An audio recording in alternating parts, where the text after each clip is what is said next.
How to show followers on Facebook profile.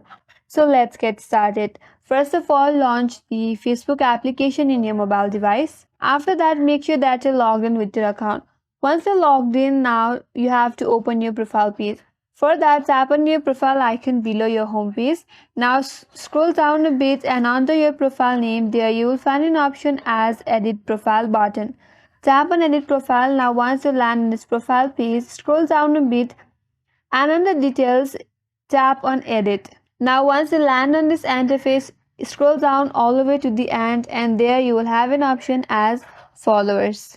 So if that checkbox is unchecked, tap on that, and once you have turned on the checkbox or tap on the checkbox, tap on save. And with that, now the followers on your Facebook profile is visible and it will be shown in your details section. Here it says followed by 114 people.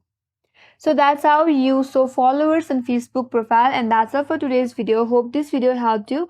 And if you're new to our channel, make sure to subscribe, like, comment and hit that notification bell icon. Thanks for watching and I will see you on next video.